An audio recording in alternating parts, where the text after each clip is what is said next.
Welcome back to our YouTube channel my notes coaching academy. So इस चैनल पे हम करते हैं हिंदी। तो हिंदी के हमने काफी सारे टॉपिक्स कर लिए हैं। आज हम करने वाले से पिछले लेक्चर में हमने किए थे अलंकार। सो आज हम करने वाले हैं समास।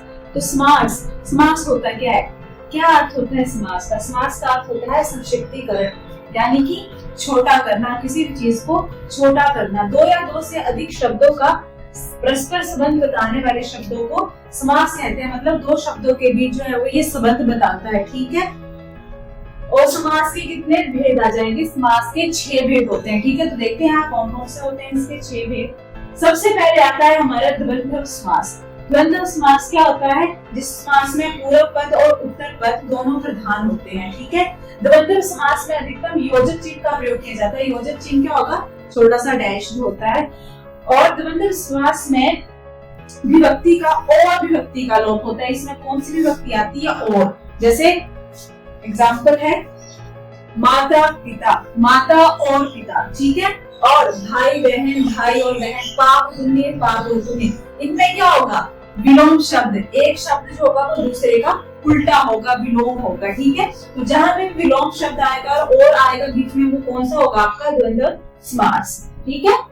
सेकंड समास आता है, दूसरा समास है द्विगु समास। तो द्विगु समास को याद रखने का सबसे अच्छा ये कि इसमें क्या आता है? नंबर्स आते हैं, संख्या आती है, ठीक है। इसमें क्या होता है? जिस समास में पूर्व पद संज्ञावाचक हो द्विगु समास कहलाता है, ठीक है।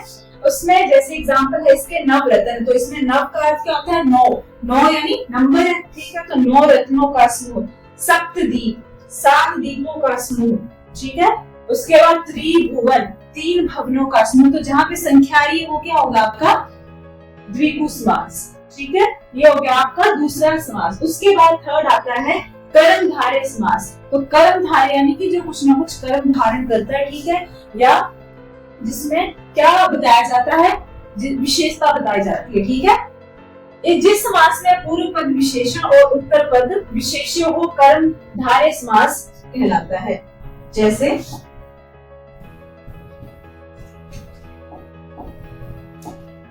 जैसे मैं लिखती हूँ यहाँ पे काली मिर्च, काली मिर्च, ठीक है। तो ये मिर्च क्या है? संज्ञा है। और इस जिसकी विशेषता बताई जाती है उसको क्या बोलते हैं? विशेष्य, ठीक है। और ये क्या है? विशेषण है। विशेषण यानी जो विशेषता बताई जा रही है कि कैसी है वो मिर्च, काली है, ठीक है। तो ये आ गया विशेषण, ठीक है, विशेषण। तो ये क्या होगा? इसमें एक तो होगा विशेषण और दूसरा होगा उत्तर पद विशेष्य होगा। पूर्व पद क्या होता है? जो पहला, और उत्तर पद जो दूसरा होगा, ठीक है। जैसे लिखा है मैंने काली मिर्च, काली है जो मिर्च, ठीक है। मिर्च क्या होगा? विशेष्य, और काली उसकी विशेषता बता रहा तो विशेषण होगा, ठीक है। उसका नील कमल, नीला है जो कमल, ठीक है। ये हो गया हमारा कर्मधारय समास, जो कर्म धारण कर रहा है, ठीक है। फोर्थ आता है हमारा अव्ययी भाव समास।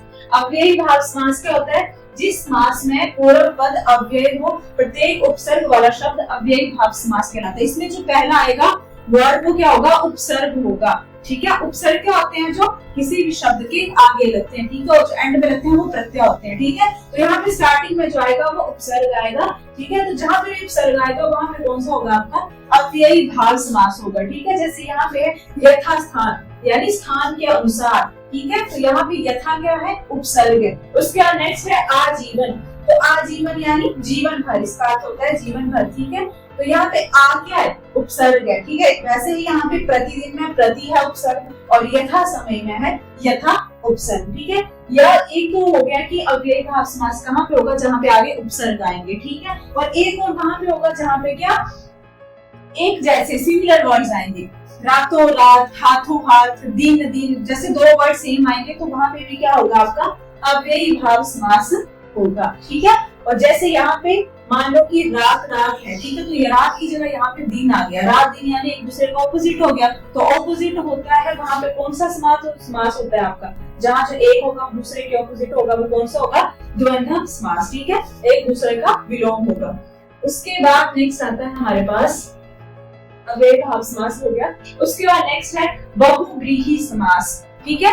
बहुव्रीहि समास में क्या होता है? जिस समास में दोनों पदों के माध्यम से एक विशेष तीसरे का अर्थ का बोध होता है, ठीक है। मतलब एक शब्द होगा लेकिन वो किसके बारे में बताएगा, किसी थर्ड पर्सन को डेडिकेटेड होगा, ठीक है। जैसे दशानन, 10 मुख है जिसके, 10 मुख वाला कौन है, रावण, ठीक है। उसका नेक्स्ट है नीलकंठ, नीला है जो, नीला कंठ है जिसका, तो किसका है नीलाकंठ, शिव जी। उसके बाद है लंबोदर, लंबा उदर है जिसका, लंबा मुंह है जिसका, कौन है वो, गणेश जी, ठीक है। तो ये मतलब इसका समास जो है वो किसको बता रहे हैं, थर्ड पर्सन का अर्थ बता रहे हैं, ठीक है।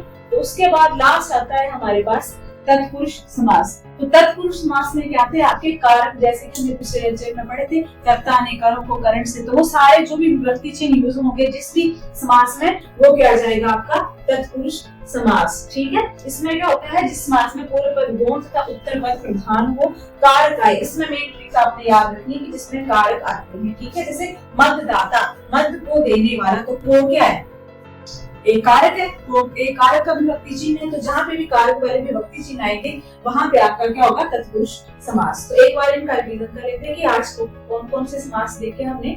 समास के कितने प्रकार होते हैं, 6 प्रकार होते हैं, ठीक है। सबसे पहले आता है द्वंद्व समास, जिसमें क्या होता है, योजक चिन्ह का प्रयोग किया जाता है, ठीक है। और कौन सी विभक्ति का लोप होता है, और विभक्ति का लोप होता है, और एक शब्द जो होता है वो दूसरे के ऑपोजिट होता है, उल्टा होता है। जैसे माता पिता, योजक चिन्ह आएगा बीच में और माता जो है वो पिता का ऑपोजिट होगा, उल्टा होगा, विलोम शब्द होगा, ठीक है। तो जहाँ पे विलोम शब्द आएगा वो कौन सा होगा, द्वंद्व समास, ठीक है। दूसरा देखा हमने द्विगु समास। द्विगु समास में क्या होता है, गिनती आती है, संख्या आती है, जैसे नवरत्न, 9 रत्नों का समूह, सप्तदीप, 7 दीपों का समूह, ठीक है। जहाँ पे भी संख्या की प्रधानता होगी वहां पे आएगा द्विगु समास। उसके बाद है कर्मधारय। कर्मधारय समास में क्या होगा, एक विशेष्य होगा और एक विशेषण होगा। विशेष्य यानी जिसकी विशेषता बताई जाती है, और दूसरा विशेषण जो उसकी विशेषता है, ठीक है। जैसे एग्जांपल दिया मैंने आपको, काली मिर्च, काली है जो मिर्च, मिर्च क्या है, एक संख्या है, विशेष्य है जिसकी विशेषता बताई जा रही है, और काली क्या है, उसकी विशेषता, ठीक है। ये हो गया कर्मधारय समास। उसके बाद फोर्थ आता है अव्ययी भाव समास। तो अव्ययी भाव में समास में क्या आता है आपका उपसर्ग। उपसर्ग आते हैं, उपसर्ग क्या होते हैं, जो शब्द के आगे लगते हैं, ठीक है। जैसे यथास्थान, तो यथास्थान में यथा उपसर्ग है, आजीवन में आ उपसर्ग है, प्रतिदिन में प्रति उपसर्ग है, और यथा स्नेह में यथा उपसर्ग है, ठीक है। एक तो उपसर्ग जहाँ पे आएंगे वो होगा आपका अव्ययी समास, और दूसरा जहाँ पे रिपीटेड वर्ड आएंगे, रातों रात, हाथों हाथ, जहाँ पे रिपीटेड वर्ड आएंगे वो आपका होगा अव्ययी समास। और उल्टा जहाँ पे ऑपोजिट आएंगे, जैसे रात है और यहाँ पे दिन आ गया, तो वो कौन सा होगा आपका द्वंद्व समास, जो हमने पहले पढ़ लिया, ठीक है। फिफ्थ आता है हमारे पास बहुव्रीहि समास। तो बहुव्रीहि समास में क्या देखा कि जो एक वर्ड होगा वो किसी थर्ड पर्सन को डेडिकेटेड होगा, ठीक है। उससे हमें अर्थ तो पता लग जाएगा और साथ में पता भी लग जाएगा कि वो किसकी बात कर रहा है। जैसे दशानन, 10 मुख है जिसके, अर्थात रावण, ठीक है। लंबोदर, लंबा उदर है जिसका, लंबा मुंह है जिसका, कौन है वो, गणेश, ठीक है। तो ये आएगा थर्ड पर्सन को की विशेषता बताएगा। उसके लास्ट आता है तत्पुरुष समास। तो इसमें हमने कारक पढ़े थे पिछले लेक्चर में, तो वही कारक का यूज, अगर विभक्ति चिन्ह वही आएंगे, कारक आएंगे, जैसे मतदाता, तो मत को देने वाला, जो को है वो क्या है, विभक्ति चिन्ह है। तो जहां पे भी कारक आएंगे वो आपका होगा तत्पुरुष समास। तो इस लेक्चर में हमने किया समास, ठीक है। अगर मेरा पढ़ाया हुआ आपको समझ में आ रहा है तो आप हमारे चैनल को सब्सक्राइब भी कर सकते हैं। Thank you.